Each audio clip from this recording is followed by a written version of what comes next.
எதுவுமே இல்லாத வழக்கு இது. இந்த வழக்கை நீதிமன்றத்துக்கு கொண்டு போனதே நான் தான். ரொம்ப நாளாக அது ஒரே துயரமாக இருக்குதுங்க, விசாரித்து முடிச்சு விடுங்கன்ட்டு. அவங்க திருப்பியும் ஒரு தடவை விசாரிக்கணும். அது உங்களுக்கு தெரியும் தானே. இது முற்றுப்பட்டு தான் என்னை ஒன்றும் செய்ய முடியாது. இது இருக்கிற வரை தான் இழுத்து இப்படியே இப்போ இவ்வளவு நேரம் பாருங்கள், காலையில் பேசி மதியம் பேசி வேறு ஒரு அசிங்கப்படுத்திட்டு இருக்கலாம்ண்ணே. இது தொடர்பான கேள்வி அமைச்சர் சேகர் பாபு சொல்லும்போது தமிழகத்தில் சட்டத்தின் ஆட்சி நடக்குது, சாத்தான்களின் ஆட்சி நடக்கலை அப்படின்னு ஒரு பதில் சொல்லியிருக்கிறாரு. இப்போ இதுலேருந்து பொதுவாக பார்க்கும்போது சாத்தானின் ஆட்சி நடக்குதா சட்டத்தின் ஆட்சி நடக்குதுன்னா உங்களுக்கு தெரியும். சட்டத்தின் ஆட்சி நடக்குதுன்னா அண்ணா பல்கலைக்கழகத்தில் ஐயா அறநிலைத்துறை அமைச்சருடைய கருத்து என்ன? கள்ளச்சாராயம் குடிச்சாங்க விற்று 62 பேரை கொண்டுட்டாங்க, கைது பண்ணிங்க. 90 நாளில் வெளியில் வந்து மறுபடியும் சாராயம் கச்சிருக்கான்ல, கச்சிருக்கானா இல்லையா சொல்லுங்கள், மறுபடியும் கச்சிருக்காருல்ல. இது என்ன ஆட்சி? இது சட்டத்தின் ஆட்சியா இல்லை சாத்தான்களின் ஆட்சியா? முதல்ல ஒரு ஒரு ஒரு ஒரு ஒரு தடவை காய்ச்சி பல உயிர்களை பறி கொடுத்துட்டீங்க, 10 லட்சம் கொடுத்து சரி பண்ணீங்க. அப்புறம் அவன் திருப்பி வந்து அதே வேலையை செஞ்சுருக்கானே அதே நபர்.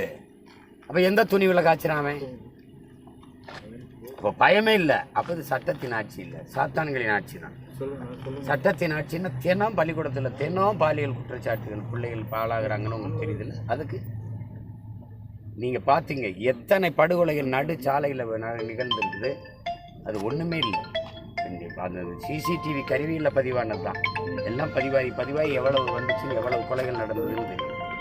எங்கே சட்டத்தின் ஆட்சி இருக்குது? தமிழகத்தில் இருக்க எல்லா பிரச்சனைக்காகவும் குரல் கொடுக்குற நீங்கள் காலையில் செய்தியாளர் சந்திப்பில் பேசின பேச்சு ஒரு சர்ச்சையை ஏற்படுத்தியிருக்க விதமாக இருந்தது. அதாவது பெண்ணை தூக்கிட்டு போய் கற்பழிச்சிட்டேனா அப்படின்னு. இப்போ நீங்கள் நடந்துக்கிற விதம் எப்படி இருக்குது? விதம் எப்படி இருக்குன்னு சொல்லுங்க. எப்படி இருக்குன்னு சொல்லுங்க. சர்ச்சைக்குரிய விதம் எப்படி இருக்குன்னு சொல்லுங்க.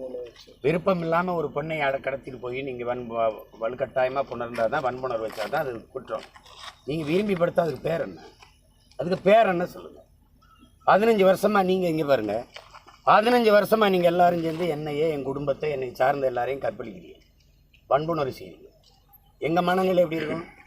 ஒரு பொம்பளை அவள் என்ன சொல்கிறான்னு நீ தெரியாமல் நீ பாட்டுக்கு போட்டே இருக்க. நான் இந்த இடத்துல அரசியலாக இவ்வளோ உயரம் இல்லாமல் என்னை பார்த்து பயமில்லைன்னா விடுவேன், நீ இவ்வளோ பேசுவியா? நான் சாதாரண சினிமா இயக்குனர், திரைப்பட இயக்குனர், எனக்கு மார்க்கெட் இல்லை, ஒன்றும் இல்லை, படம் இல்லை, பேசுவாளா அவள் பேசுவாளா, நீ பேசுவியா?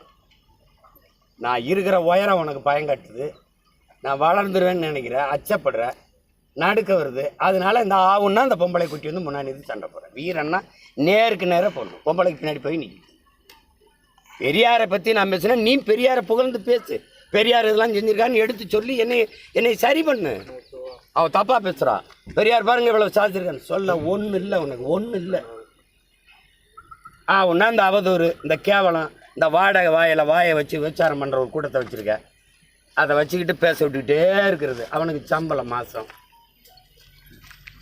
வேற பெரியார் பற்றி பேசுறதோட பின்விளைவு தான் இதுன்னு நினைக்கிறேன். பல நேரங்களில் என்னை சமாளிக்க முடியலாம் கூட்டி வருவாங்கங்க. இப்போ போனான்னு வச்சுக்கிறோங்க, சரியாக 26 தேர்தலில் மறுபடியும் கூட்டி வருவாங்க. இந்த துயரத்துக்கு தான் வழக்கை போட்டு இது முடிச்சு விடுங்கன்னு கொண்டு போனேன். ஆனால் அது சரியாக வரல. அது உங்களுக்கு தெரியும், உங்களுக்கே தெரியும். அதில் அழுத்தங்கள் திருத்தங்கள்லாம் இருக்குது. அதனால தான் உச்சநீதிமன்றம் போயிருக்கு இப்போ வழக்கு. சார், உங்கள் வீடுகளில் புகுந்து அந்த காவலாளியை கைது செய்த இந்த காவல் ஆய்வாளர் மீது நீதிமன்றம் பிடியாணை கொடுத்துருக்கு. அவர் ஏற்கனவே ஒரு வழக்கறிஞரை தாக்கியிருக்காங்கன்னு எப்படி பார்க்குறீங்க? தொடர்ந்து இந்த மாதிரி தான் பண்ணுறாரா இல்லை எப்படி? அதான் இதுதான் இந்த மாதிரி செயல்கள் வந்து இதெல்லாம் அநாகரிகமானது. எங்கள் வீட்டில் வந்து அப்படி நடந்திருக்க வேண்டிய அவசியம் இல்லை. எங்கள் வீட்டில் இருக்கிற எல்லாருமே மிகச்சரியாக இருப்பாங்க.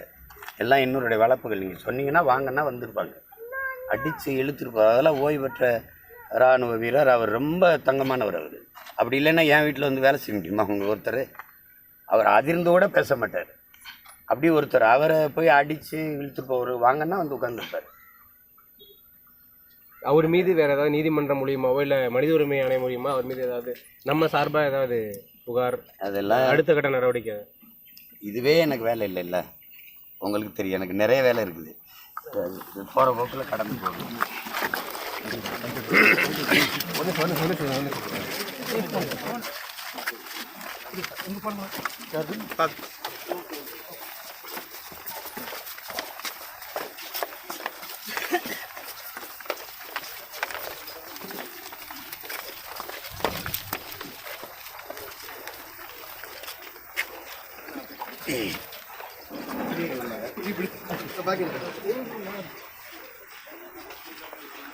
சரி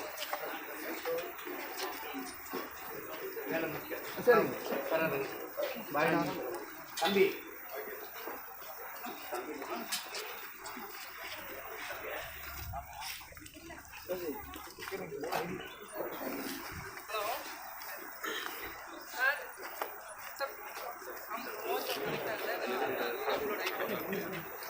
வாட்ஸ்அப்